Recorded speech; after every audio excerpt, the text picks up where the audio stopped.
Kaixo, arratsaldeon eta ongi etorri gaurko hitzaldira. Betiko moduan, hitzaldian zehar kezkaren bat, zalantzaren bat baldin bakoazue, komentaren atalean idatzi, eta zuen kezka horiek argitzen saiatuko naiz, bale? Gaurkoan, Osakidetzan hitzorda nola eskatu ikusiko dugu, bale?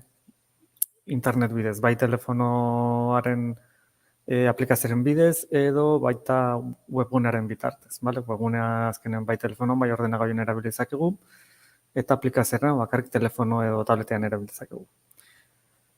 Beno, hasteko, bale? Gaur egun Osakidetzan hitzordu askatzeko, bi hitzordu mota daude, nolabait esateko. Bat telefonikoa eta bestea presentzia da. Hitzordu askatzen dugunean, bi aukera dauzkagu. Bat telefonikoa da medikoak gure dituko digu, hitzordaren ordu horretan, guk dauzkagun zalantziek edo argitzeko, bale? Eta bigarrengoa presentziala, tipikoena edo aspalditik dagoen aukera da, fisikoki zentrura, bale? Osakidetzako zentrura joan beharra daukagu, medikoarekin nolabait hitz egin ahal izateko, bale? Bi aukera daude, edo telefonikoki medikoarekin hitz egin, edo presentzialki aurrez aurreko hitzordu hori, bale? Hasteko, webgunearen bitartez hitzorduan nola eskatu ikusiko dugu. Lehenengo pausoa, izango litzateke Osakidetzako webgunean sartzea, bale? Hemen eskubiko aldean daukatzen irudi hori, Osakidetzako hasierako pantaila daukazue, bale? Eta bertan, daukazue zita previa edo zita pribako ikon hori, bale? Bertan sakatuko genuke, aurreteko hitzordua izango litzateke euskeraz jarriko lukeen testua, bertan sakatuko genuke, eta urrengo pantaila ontara iritsiko ginateke. Pantaila ontara iristeko momentuan, behar izango genukena izango litzateke gure Osakidetzako txartela, bale? Ez da derrigorrezkoa, baina zuen segurtasun sozialeko zenbaki hori, edo TIS zenbakia ez baldin badakizue, txartelan begiratu beharko genuke, bale? Beraz, irudian ikusten zu ere, txartelan irudi bat, eta zenbakiak non agertzen diren, bale? Eta irudatu eskatuko dugu sartzea. Alde batetik, gure TIS zenbaki hori, beste aldetik gure lehenengo abizena, eta bukatzeko gure jaiotze data. Hiru datu horiek sartu eta gero, berresteko botoia sakatuko genuke, bale? Botoi urdina sakatuko genuke, eta pantaila ontara iritsiko ginateke. Lehenengo bi atal horiek, datu pertsonal atalak eta informazioen panela, automatikoki kargatzen ditu. Beraz, aurreko pausoan gure datu batzuk sartu eta gero, sistemak gure datuak bilatzen ditu, eta datu pertsonal atal horretan, automatikoki gure datuak kargatuko dituzke, bale? Hori, zure izena hau da, zure osasun zentro hau da, zure medikua hau da, zure erizaina beste hau da, bale? Datu horiek emango dituzke bartean. Panel informazioko panel hortan normalen ez dago ez zer garrantzitsurik, bale? Albistea informazio egokia jartzen du, normalen ez dago ezer beste munduko ezer. Eta hirugarrengo atalean, hemen guk aukeratu behar dugu, atal hori hirugarrengo atalean zergatik eskatzen dugun hitzordu, bale? Arrazoi bat jarri behar dugu, bale? Beraz, hasteko bi ataletan banatzen da, tramiteak edo osasun arazoak, eta gero atal horietako bakoitzean ere, atal asko daude, eta atal horien barruan ere, batzuetan atal gehiago daude. Beraz, gure hitzorduaren arrazoien arabera, hor arrazo antzekoena, aukeratu beharko nire arrazoi, gure arazoaren arrazoi antzekoena, aukera asko daude. Beraz, hor aukeratu, eta urrengo pausa izango litzateke, hemen ja bi aukera dauzkagu. Alde batetik, hitzordu berri bat eskatu, edo hitzordu bat ja aldez aurretik baldin baukagu, hitzordu horrek kodigo bat dauka, bale? Eta kode hori izan ezkero, hitzordu hori borratu, ezabatu edo zeo zer aldatu nahi izan ezkero, bosgarrengo atal horretan kode hori sartuko nuke eta botoi hori sakatuko nuke. Bale, kasu honetan ez dugu hori ikusiko, kasu honetan hitzordu berri bat nola eskatu ikusiko dugu, beraz, laugarren atalan dagoen botoia sakatuko nuke. Bale? Hitzordu berri bat eskatzeko botoia sakatuko nuke. Bale. Bale, ez duzu gezkarik, barruan hitzorrekin jarraituko dut. Pantaila berri bat kargatuko digu kasu honetan, eta hasteko, ikusten dutzen bezala, data bat aukeratu beharko genuke.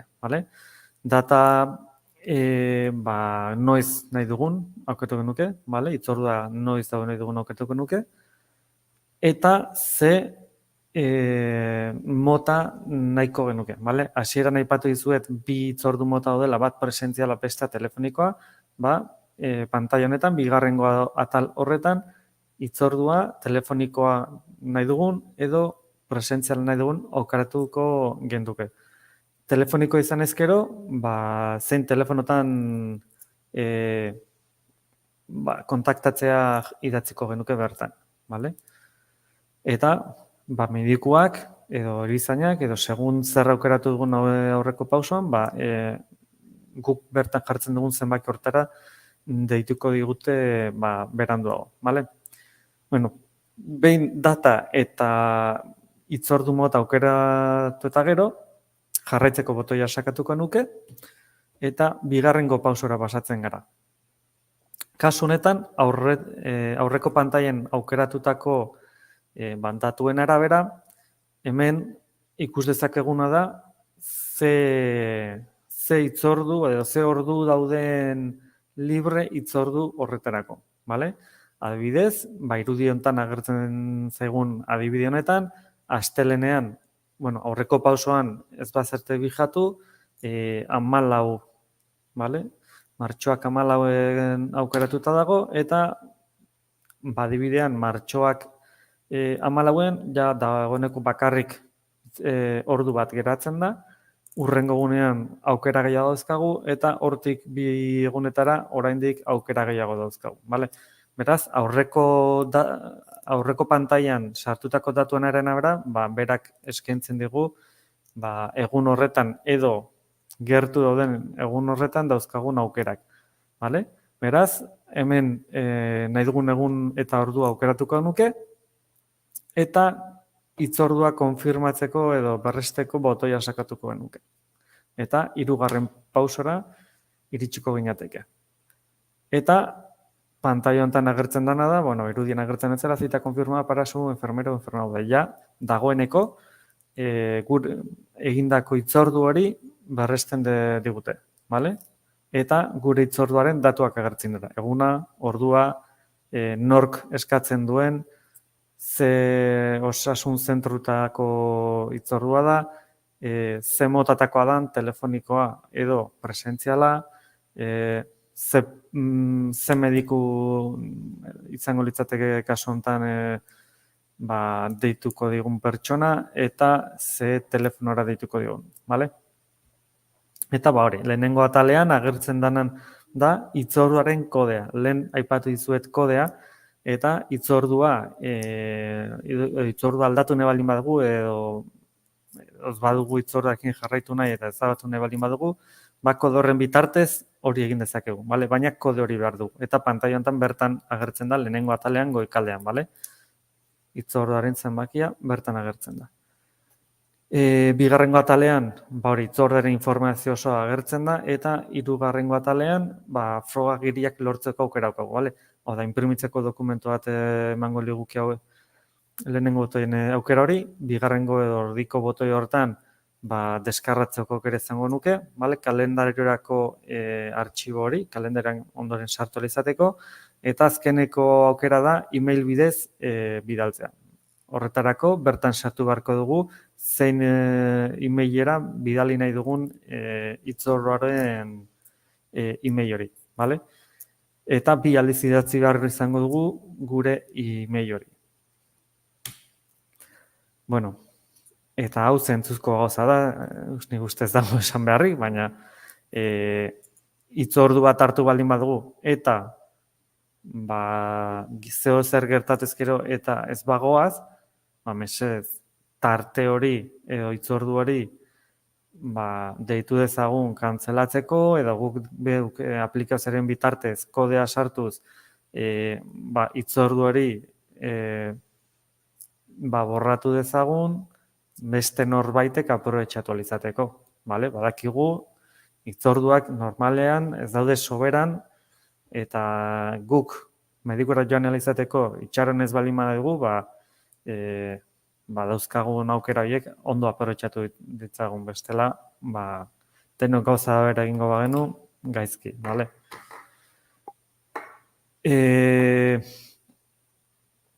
Hitzorduak nola ezeztatu edo nola borratu, bale? Bueno, lehen aipatu dizuet aukera hau, bale?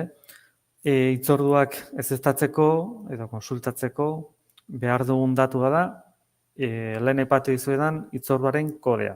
Kode hori pantaila hontan sartuko denuke, bale? Lehen iritsi garen pantaila hontara, eta azpikaldean daukagun aukera hortan kodea sartu eta ondoan duen botoia sakatu genuke, bale? Bertan botoi hori sakatuta, hemen agertuko litzateke gure hitzorduaren datuak, hau da, zein izango litzateke medikua, ze hitzordu mota, eguna, tokia, hau da, osasun zentrua, eta telefonoa, eta irudian ikusten duzen bezala, aukeratu beharko genduke ezkerraldean borobiltxo hori zapalduta, hitzordua, hitzordu bat baino gehiago izango bagenu, bertan agertuko litzateke, hontan ez litzateke agertuko, segurasko, baina, hau kasuan arabera, izan daiteke kasu gutxi batzutan bat baino agertzea, baina ez dute orokorrean ez dut uste bat baino gehiago agertzeko aukera daukazunik.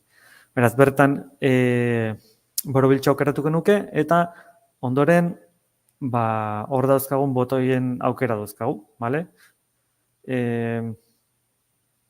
Ze aukera dauzkagu? Justifikantea lortzea, hitzordua ezeztatzea edo hitzordu berri bat eskatzea, bale? Orduan, adibidez,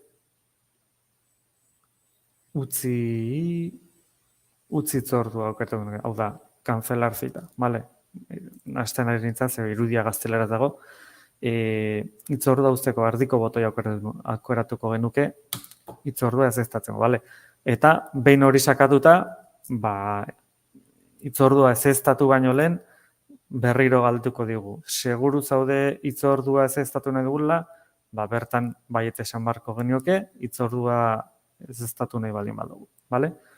Beraz, bertan baiet esango genioke, eta zuzenean ezeztatuta dengo litzateke. Orain, bigarrengo aukera ikusiko dugu, orain arte webgunaren bitartez nola egin ikusi dugu, eta orain smartphone edo tablet baten erabilpanen bitartez nola egin ikusiko dugu. Oso pausoak berdinak dira, baina aplikazioaren bitartez denez, estetikoke pixkat aldatzen da. Baina pausoak berdinak dira. Aplikazioa baino lehenengo, aplikazioa lortu behar dugu. Beraz, Play Storera joango ginateke, Osakidetzako aplikazioa deskargatu eta instalatu egingo nuke. Behin hori egin eta gero, aplikazioa iriki genuke. Aplikazioan horrelako zeo zer da. Hauetako aukera batzuk ikusten duzuen moduan badaukate ikono berezi batzuk, kasu horietan aplikazioa deskargatu egin behar da, eta karpeta berri ere jartzen du ere, horretan ere beste aplikazio bat instalatu beharra dago. Hau da, instalatzen dugun hasierako aplikazio orokor badela esan dezakegu, baina segun eta zertarako ondoren beste aplikazio konkretu batzuk instalatu behar dira. Beraz, aplikazio nagusia instalatu daukagunean, hitzorduko botoia sakatu nuke, edo zita prebiako jartzen den tekstu horren aukera zapalduko nuke, eta hemen dauzkazuen atalak ikus ditzazkezue, bale? Orduan, egin behar dugun lehenengo gauza da, gure datuak sartu, bale? Gure TIS zenbakia, gure jaiotze data, webgunean egin dugun bezala, bale? Kasu honetan, aplikazioarekin hau lehenengo aldian egingo du bakarrik, bale? Gure datuak sartu eta aplikazioak berak erabiltzaile bat bezala gordetzen du eta profil hori gordetak eratzen da. Eta ez ditugu datuak berriro sartu behar, bale? Baina, azken finean, webgunean sartu ditugun gauzak dira. Kasu honetan, izenara eskatzen digu, webgunean bakarrik lehenengo abizena sartu behar genuen, gero TIS zenbakia eta jaiotze data. Kasu honetan, izenare eskatzen dugu. Vale? Bestela, gauza berdina da. Eskubialdean irudia ezkazue lehenengoan erabiltzaile bat ja sortuta aldin baukazue horra gertuko litzateke, kasu honetan erabiltzaile berri bat sortzeko, behealdean eskubiko boto hori sakatu, vale? Ondoren perfil berri bat sortu nahi dugula esango genioke, eta bukatzeko perfilaren datuak, vale? Lehen aipatu ditugun datuak, izena, lehen erabiltzena, TIS zenbakia eta jaiotze data. Hori egin eta gero, webgunean egin dugun bezala, kasu honetan, hurrengo pausora pasango jateke, hitzordua eskatzeko botoia zapalduta. Eta lehengo pantailan ikusi dugun moduan ere, gauza berdina.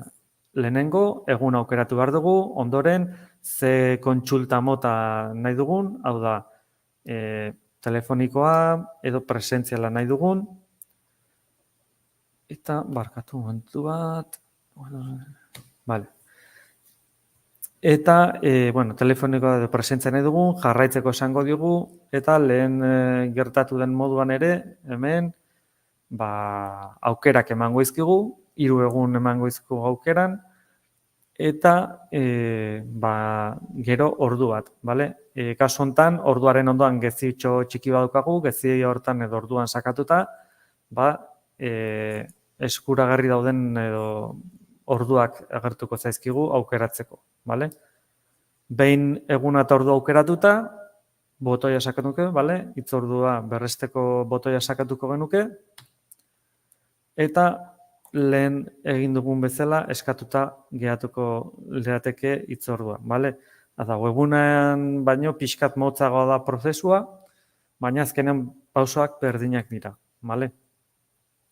Labur bilduz, telefonoz naiz internet bidez eskatu ezakigula hitzordua, da berdin dio webgunaren bitartez ordenagailuan, edo aplikazio baten bitartez, telefonoan edo tablet batean egin dezakegu hitzordaren reserva hori, bale? Erraza eta erosoa eta azkarra da, baina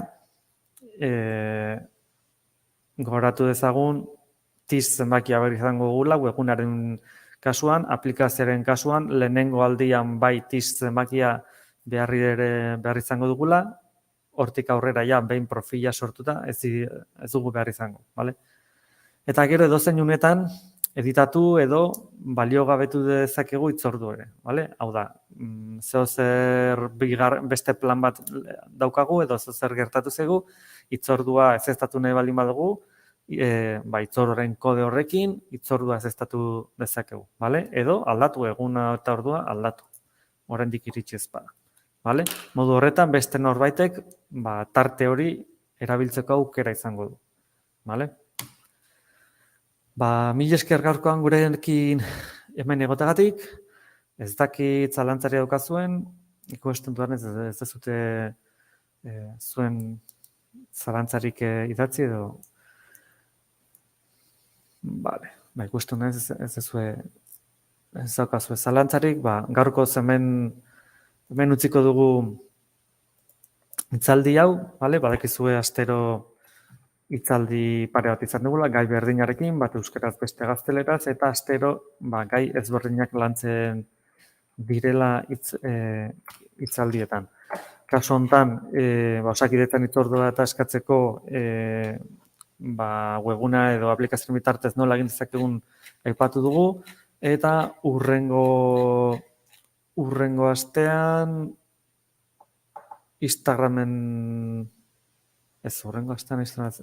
urrengoak izango da Instagramen alternatiba bat, BeReal sare soziala, vale? Instagramen